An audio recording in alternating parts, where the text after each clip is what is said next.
नमस्कार। माननीय अध्यक्ष महोदय जी, आज आपने मुझे इस सभा में बोलने का मौका दिया, इसके लिए मैं आपकी बहुत बहुत आभारी हूँ। सबसे पहले जो सुरक्षाकर्मी, जो जवान अफसर 13 दिसंबर को संसद की सुरक्षा के लिए शहीद हुए, उनके प्रति मैं श्रद्धांजलि व्यक्त करना चाहती हूँ। महोदय, हजारों साल पुरानी हमारी देश की, धर्म की एक पुरानी परंपरा रही है। ये परंपरा संवाद, चर्चा की रही है। एक गौरवशाली परंपरा है जो दर्शन ग्रंथों में, वेदों में, उपनिषदों में दिखती है। वाद विवाद और संवाद की हमारी पुरानी संस्कृति है। अलग अलग धर्मों में भी, इस्लाम में, सूफियों में, बौद्ध धर्म में, जैन धर्म में, सिख धर्म में भी ये वाद संवाद, ये चर्चा बहस, इसकी संस्कृति रही है। इसी परंपरा से उभरा हमारा स्वतंत्रता संग्राम। हमारा स्वतंत्रता संग्राम विश्व में एक अनोखा संग्राम था, एक अनोखी लड़ाई थी जो अहिंसा और सत्य पर आधारित थी। ये वाद संवाद की जो परंपरा है, इसको इस संग्राम ने आगे कैसे बढ़ाया? क्योंकि ये जो संग्राम था, ये जो लड़ाई थी हमारी आज़ादी के लिए, एक बेहद लोकतांत्रिक लड़ाई थी। इसमें देश के किसान, देश के जवान, देश के मजदूर, देश के अधिवक्ता, देश के बुद्धिजीवी, चाहे किसी भी जाति के हों, चाहे किसी भी धर्म के हों, चाहे किसी भी भाषा को बोलते हों, सब इस स्वतंत्रता संग्राम में शामिल हुए। सब ने हमारे देश की आज़ादी की लड़ाई लड़ी।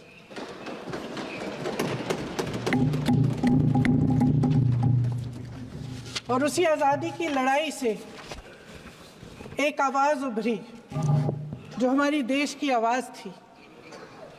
वो आवाज़ ही आज हमारा संविधान है। साहस की आवाज़ थी, हमारी आज़ादी की आवाज़ थी, और उसी की गूंज ने हमारे संविधान को लिखा और बनाया। ये सिर्फ एक दस्तावेज नहीं है। बाबा साहेब अम्बेडकर, मौलाना आज़ाद जी, राजगोपालाचारी जी और जवाहरलाल नेहरू जी और उस समय के तमाम नेता, जैसे आपने कहा, इस संविधान को बनाने की जो कार्य में सालों के लिए जुटे रहे।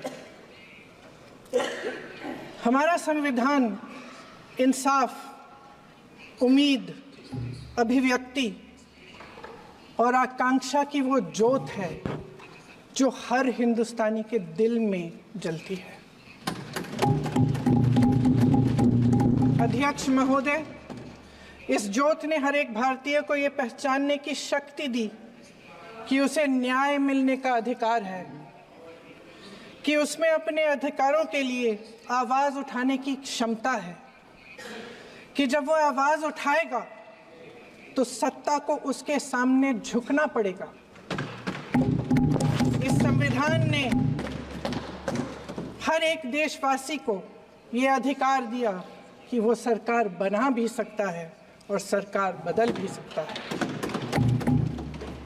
ये ज्योत जो हर हिंदुस्तानी के दिल में जलती है, उसने हर हिंदुस्तानी को ये विश्वास दिया कि देश की संपत्ति में, देश की दौलत में, संसाधनों में उसका भी हिस्सा है, कि उसे एक सुरक्षित भविष्य की उम्मीद का अधिकार है, कि देश बनाने में भी उसकी भागीदारी है। उम्मीद और आशा की ये ज्योत मैंने देश के कोने कोने में खुद देखी है। उन्नाव में मैं एक रेप पीड़िता के घर गई। उसे जलाकर मार डाला था। वो शायद 20-21 साल की होगी। हम सब के बच्चे हैं। हम सोच सकते हैं कि अगर हमारी बेटी के साथ बार बार बलात्कार हुआ और फिर जब वो अपनी लड़ाई लड़ने के लिए गई तो उसको जलाकर मार डाला गया होता तो हम पर क्या बीतती। मैं उस बच्ची के पिता से मिली। उसके खेत जलाए गए थे, उसके भाइयों को पीटा गया था, उसके पिता को बाहर से घर के बाहर घसीट कर मारा गया था। उस पिता ने मुझे बताया कि बेटी, मुझे न्याय चाहिए। मेरी बेटी अपने एफआईआर को दर्ज करने के लिए जब जिले में गई तो उसको मना किया गया। अगले जिले में जाना पड़ा उसे। वो रोज सुबह 6 बजे उठकर तैयार होकर अकेली अपने मुकदमे को लड़ने के लिए अगले ज़िले में ट्रेन से जाती थी। उसके पिता ने मुझे कहा कि मैंने उससे कहा, बेटी अकेले मत जाओ, छोड़ दो ये लड़ाई। लेकिन उसकी बेटी ने उसको जवाब दिया कि नहीं पिताजी, मैं अकेली जाऊंगी, मैं लड़ूंगी, ये मेरी लड़ाई है, मैं इसको लड़ूंगी। ये लड़ने की क्षमता, ये हिम्मत उस लड़की को और करोड़ों भारत की नारियों को हमारे संविधान ने दी। आगरा में मैं अरुण वाल्मीकि के घर गई। अरुण वाल्मीकि पुलिस स्टेशन में काम करता था, सफाई का काम करता था। आप सोच सकते हैं हमारी तरह उसका भी परिवार था। नई नई शादी हुई थी, 2-3 महीनों का बच्चा था। पुलिस स्टेशन में चोरी हो गई। चोरी का इल्ज़ाम उस पर लगाया गया। उसके पूरे परिवार को उठाकर पुलिस स्टेशन में ले गए। आप हंस रहे हैं, लेकिन ये गंभीर बात है। और क्या करेंगे? शर्म करो, शर्म। अरुण वाल्मीकि को पीट पीट के मार डाला, उसकी बीवी को पीटा, उसके पिता के नाखून निकाले, उसके पूरे परिवार को पीटा गया। जब मैं उस जवान महिला से मिलने गई जो अभी अभी विधवा हुई थी, तो उसने मुझे कहा कि दीदी, हमें सिर्फ एक चीज़ चाहिए, हमें न्याय चाहिए और हम इस न्याय के लिए लड़ते रहेंगे, चाहे कुछ भी हो जाए। ये हिम्मत उस महिला को हमारे संविधान ने दी।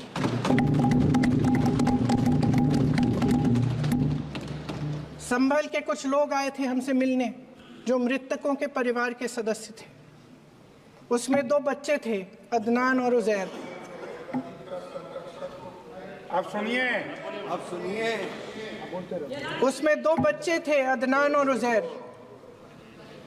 एक बच्चा मेरे बच्चे की उम्र का है, दूसरा उससे छोटा 17 साल का है। दर्जी के बेटे थे।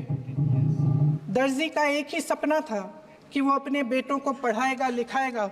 एक बेटा डॉक्टर बनेगा, एक बेटा भी सफल होगा दूसरा बेटा भी अपने जीवन में सफल होगा। उनके पिताजी हर रोज उनको स्कूल छोड़ते थे। उस दिन भी स्कूल छोड़ने के बाद अपनी दुकान में चले गए। उन्हें पता नहीं था कि विवाद हो रहा है। उन्होंने भीड़ देखी, घर आने की कोशिश की तो पुलिस ने गोली से मार डाला। वो 17 साल का बच्चा अदनान मुझसे कहता है, वो 17 साल का बच्चा अदनान मुझसे कहता है कि मैं बड़ा होकर डॉक्टर बन के दिखाऊंगा, मैं अपने पिता का सपना साकार करूंगा। ये सपना, ये आशा उसके दिल में हमारे संविधान ने डाली। अध्यक्ष महोदय, हमारे देश के करोड़ों देशवासियों के संघर्ष में, अपने अधिकारों की पहचान में, इनकी कठिन से कठिन परिस्थितियों से लड़ने की अपार हिम्मत में और देश से न्याय की अपेक्षा में हमारे संविधान की ज्योत जल रही है। मैंने हमारे संविधान की ज्योत को जलते हुए देखा है और इसके साथ साथ ये भी समझा है कि हमारा संविधान एक सुरक्षा कवच है। एक ऐसा सुरक्षा कवच है जो देशवासियों को सुरक्षित रखता है, न्याय का कवच है, एकता का कवच है और अभिव्यक्ति की आज़ादी का कवच है। दुख की बात यह है कि मेरे सत्ता पक्ष के साथी जो बहुत बड़ी बड़ी बातें करते हैं, इन्होंने इन 10 सालों में ये सुरक्षा कवच, सत्ता पक्ष के मेरे साथियों ने ये सुरक्षा कवच तोड़ने का पूरा प्रयास किया है। संविधान में सामाजिक, आर्थिक और राजनीतिक न्याय का वादा है। ये वादा एक सुरक्षा कवच है जिसको तोड़ने का काम शुरू हो चुका है। लैटरल एंट्री और निजीकरण के जरिए ये सरकार आरक्षण को कमजोर करने का काम कर रही है। अगर लोकसभा में ये नतीजे नहीं आए होते तो ये संविधान बदलने का काम भी शुरू कर लेते। सच्चाई ये है अध्यक्ष महोदय कि आज संविधान बार बार इसलिए कह रहे हैं क्योंकि इस चुनाव में इनको पता चल गया कि इस देश की जनता ही इस संविधान को सुरक्षित रखेगी, कि इस चुनाव में हारते जीतने से इन्हें एहसास हुआ कि ये संविधान बदलने की बात इस देश में नहीं चलेगी।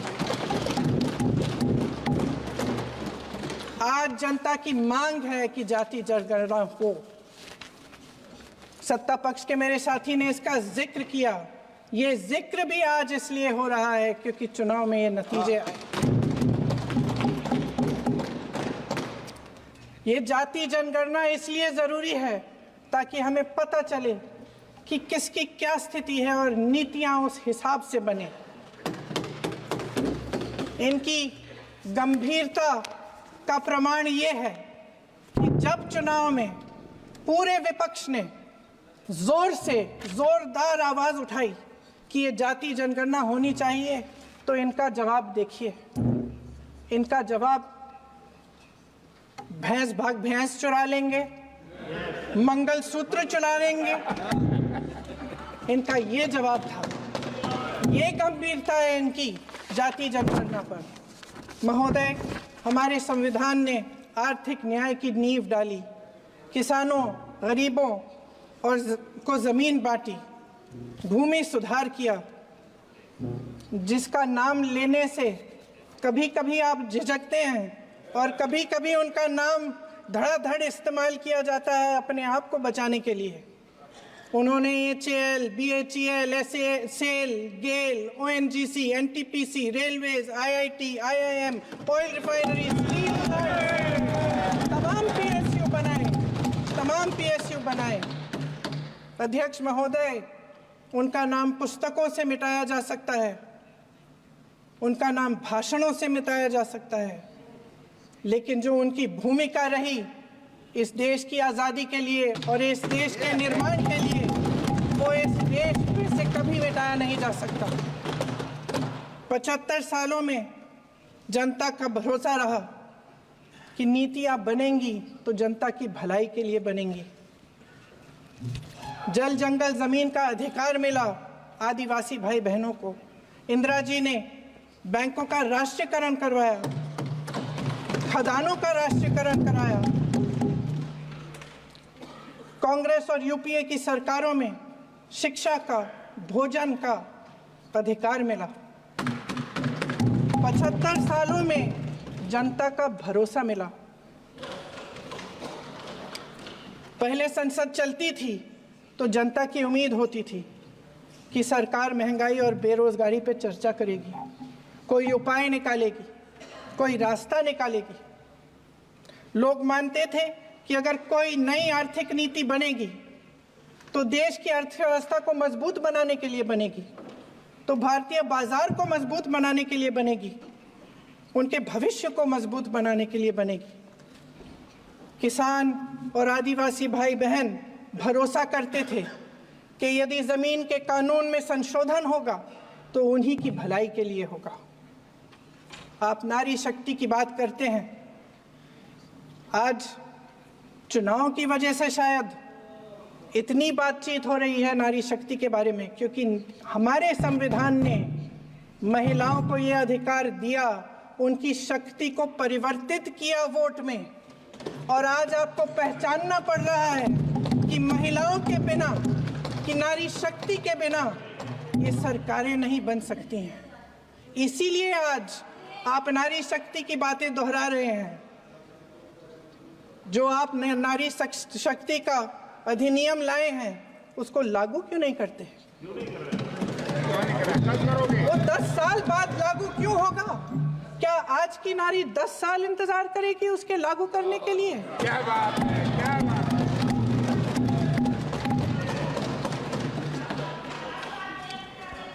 आज संसद में बैठे हुए सत्ता पक्ष के मेरे साथी ज्यादा से ज्यादा अतीत की बातें करते हैं। 1921 में क्या हुआ, कब हुआ, नेहरू जी ने क्या किया। अरे वर्तमान की बात करिए, देश को बताइए आप क्या कर रहे हैं, आपकी जिम्मेदारी क्या है? कि सारी जिम्मेदारी जवाहरलाल नेहरू की है। अध्यक्ष महोदय जी, ये सरकार आर्थिक न्याय का सुरक्षा कवच तोड़ रही है। आज संसद में बैठी ये सरकार बेरोजगारी और महंगाई से जूझ रही हमारी जनता को क्या राहत दे रही है? कृषि के कानून भी बड़े बड़े उद्योगपतियों के लिए बन रहे हैं। सही एमएसपी को छोड़िए, डीएपी तक नहीं मिल रहा है।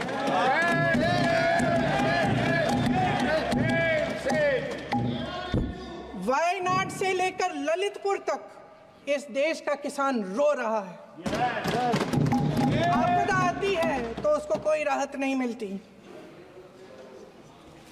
भगवान भरोसे है आज इस देश का किसान, उसको छोड़ दिया गया है।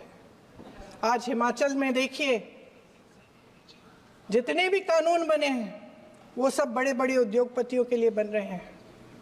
हिमाचल में जो सेब उगता था उसके जो छोटे छोटे किसान हैं वह रो रहे हैं, क्योंकि एक व्यक्ति के लिए सब कुछ बदला जा रहा है। सुनने की हिम्मत रखो। मैं अध्यक्ष महोदय जी,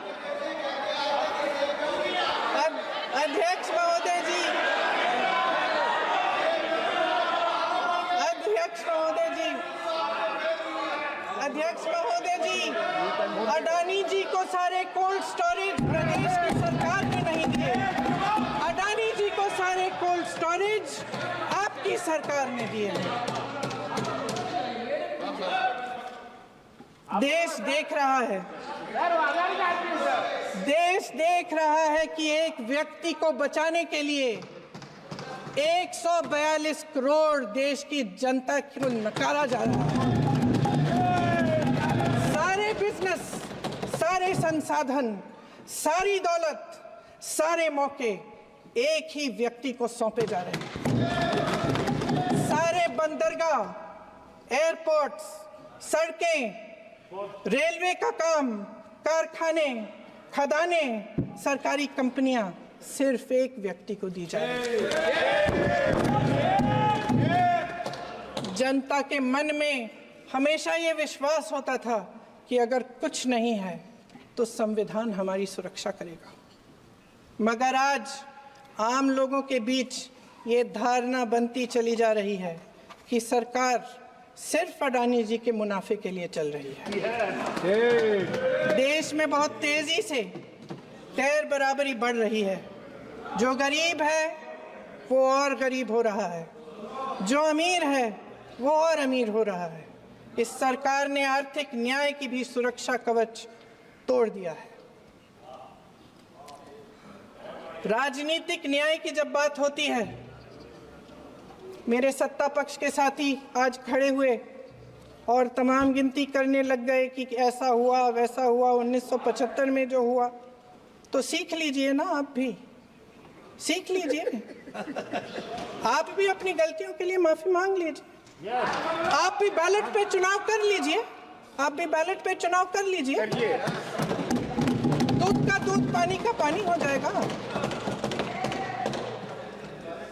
आप राजनीतिक न्याय की बात करते हैं, सरकारों को पैसों के बल पर गिरा देते हैं।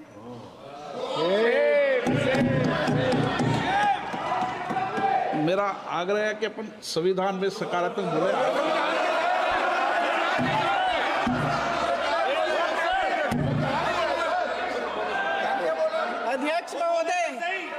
अध्यक्ष महोदय, सत्ता पक्ष के हमारे साथी ने एक उदाहरण दिया उत्तर प्रदेश की सरकार का, तो मैं भी एक उदाहरण दे देती हूँ महाराष्ट्र की सरकार का। मैं भी एक उदाहरण दे देती हूँ हिमाचल की सरकार को तोड़ने की कोशिश किसने की, पैसों के बल पे की, गोवा की सरकार। तमाम उदाहरण है। राजस्थान की क्या ये सरकारें जनता ने नहीं चुनी थी? क्या संविधान इन पर लागू नहीं था? पूरी देश की जनता जानती है कि इनका हंसती है, जानती है कि इनके यहाँ तो वॉशिंग मशीन है।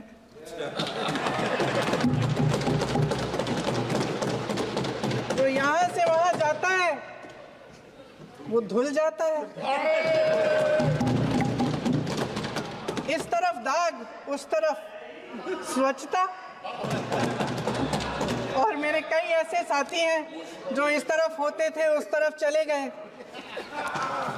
मुझे दिख भी रहे हैं, वॉशिंग मशीन में शायद धुल गए हैं। अध्यक्ष महोदय, जहां भाईचारा और अपनापन होता था, जहां हमारे संविधान ने एकता का सुरक्षा कवच दिया था, वहां शक और घृणा के बीज बोए जा रहे हैं। एकता का सुरक्षा कवच तोड़ा जा रहा है। प्रधानमंत्री जी यहाँ सदन में संविधान की किताब को यूं माथे से लगाते हैं, लेकिन संभल में, हाथरस में, मणिपुर में जब न्याय की गुहार आती है, उठती है, तो उनके माथे पे शिकन तक नहीं आता।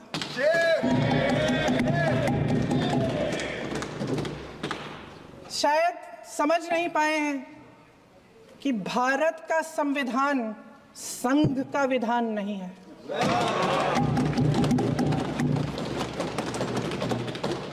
भारत के संविधान ने हमें एकता दी, हमें आपसी प्रेम दिया।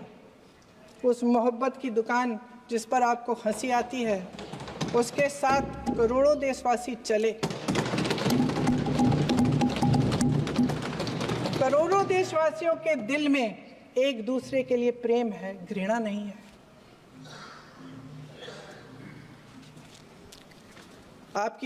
इनकी जो विभाजनकारी नीतियां हैं, उसका नतीजा हम रोज देखते हैं।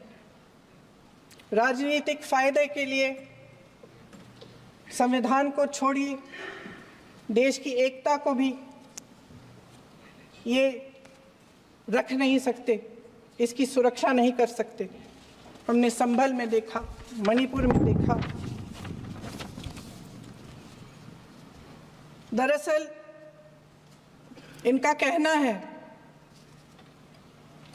कि अलग अलग इस देश के अलग अलग हिस्से हैं,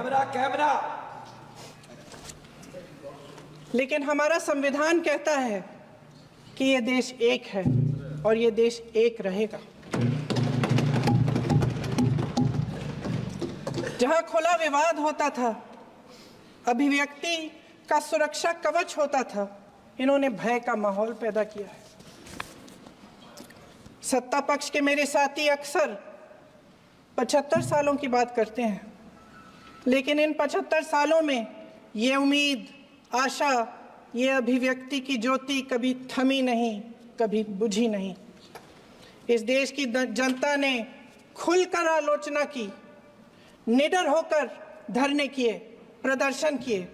जब जब जनता नाराज हुई, तब तब सत्ता को ललकारा, उसे चेतावनी दी, बड़े से बड़े नेताओं को कटघरे में खड़ा किया, उनसे जवाब मांगा, न्याय मांगा। इस देश के छोटे छोटे से नुक्कड़ की दुकानों में, चाय की दुकानों में, इस देश के घरों में, गलियों में, मोहल्लों में, अखबारों में, प्रकाशन घरों में, न्यायपालिकाओं में चर्चा कभी बंद नहीं हुई, लेकिन आज ये माहौल नहीं है। आज जनता को सच बोलने से डराया जाता है, धमकाया जाता है। पत्रकार हो या विपक्ष का नेता हो या किसी यूनिवर्सिटी का प्रोफेसर हो, छात्र संघ हो या कर्मचारियों का संगठन हो, सबका मुंह बंद कराया जाता है। किसी पे ईडी, किसी पे सीबीआई, किसी पे इनकम टैक्स, फर्जी मुकदमे लगवाए जाते हैं, जेल में डाल दिया जाता है। विपक्षी नेताओं को जेल में डाल दिया जाता है, उनको सताया जाता है। किसी को नहीं छोड़ा इस सरकार ने। देशद्रोही कह के उत्तर प्रदेश में मुझे याद है कुछ अध्यापिकाएं प्रदर्शन कर रही थी, उन पर मुकदमा डाल दिया देशद्रोही का, उन्हें देशद्रोही कह दिया। इन्होंने देश का पूरा माहौल भय से भर दिया है। इनकी मीडिया की मशीन झूठ फैलाती है, तरह तरह के आरोप लगाती है, और शायद वह भी भय में ही है। महोदय, मैं इस सदन को याद दिलाना चाहती हूं कि ऐसा डर का माहौल देश में अंग्रेजों के राज में था। जब इस तरफ बैठे हुए गांधी की विचारधारा वाले लोग आज़ादी की लड़ाई लड़ रहे थे और उस तरफ वाली विचारधारा वाले लोग भय में रहकर अंग्रेजों के साथ साठ-गांठ कर रहे थे। लेकिन अध्यक्ष महोदय, भय का भी अपना स्वभाव होता है। भय फैलाने वाले हमेशा भय का खुद शिकार बन जाते हैं। ये प्रकृति का नियम है। आज इनकी भी यही हालत हो गई है। भय फैलाने के इतने आदी हो गए हैं कि खुद भय में रहने वाले हैं, चर्चा से डरते हैं, आलोचना से घबराते हैं। कई दिनों से हम मांग रहे हैं कि चर्चा करिए, लेकिन चर्चा करने की हिम्मत ही नहीं है।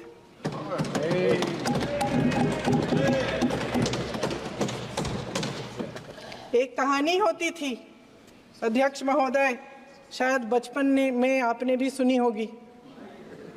राजा भेष बदलकर बाजार में आलोचना सुनने जाता था।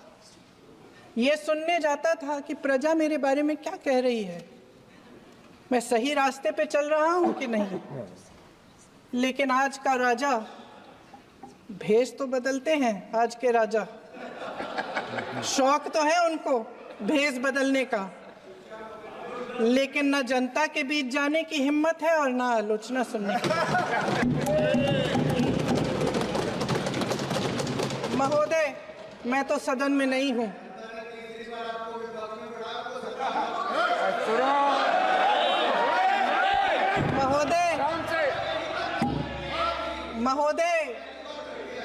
महोदय, जनता में बहुत विवेक है, ये सही है।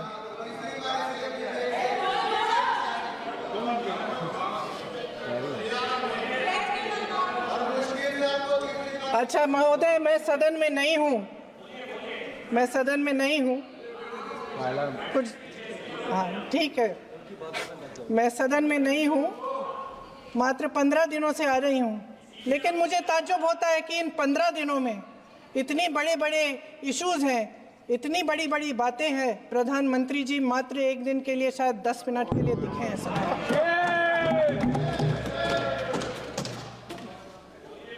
बात यह है अध्यक्ष महोदय जी कि ये देश भय से नहीं, साहस और संघर्ष से बना है। इसको बनाने वाले देश के किसान, जवान, देश के करोड़ों मजदूर और गरीब जनता है। संविधान इनको साहस देता है। मेहनती मिडिल क्लास है।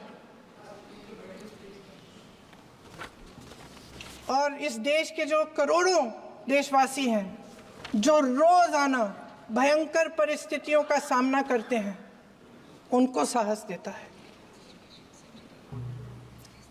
वायनाड में जो आपदा आई, उसमें एक छोटा लड़का था 17 साल का। 6 घंटों के लिए उसने अपनी माँ को बचाने की कोशिश की। 6 घंटों के लिए आप सोच सकते हैं कि अगर नदी की धारा बह रही है, नाराज है, आप अपनी माँ को पकड़े हो, 6 घंटों के लिए पकड़े रखते हो कि मेरी माँ बच जाएगी, और अंत में वो माँ भी बह जाती है। उस लड़के का साहस, उन महिलाओं का साहस जो पीड़ित हैं लेकिन फिर भी अपनी लड़ाई लड़ रहे हैं, उन संभल के बच्चों का साहस जिनके पिताजी अभी अभी गुजर गए लेकिन फिर भी उनके सपनों को साकार करने की हिम्मत है, उनका साहस है, वो साहस इस संविधान ने दिया है।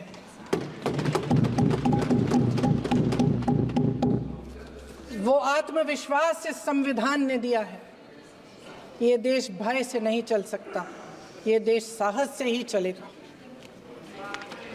भय की भी सीमा होती है, और जब वो सीमा पार हो जाती है, जब किसी को इतना दबाया जाता है कि उसको लगने लगता है कि अब मेरे पास खोने के लिए कुछ नहीं है, तब उसमें एक ऐसी शक्ति पैदा होती है जिसके सामने कोई कायर खड़ा नहीं हो सकता। ये देश कायरों के हाथों में ज्यादा देर तक कभी नहीं रहा है। ये देश उठेगा, ये देश लड़ेगा, सत्य मांगेगा, सत्यमेव जयते। जय हिंद।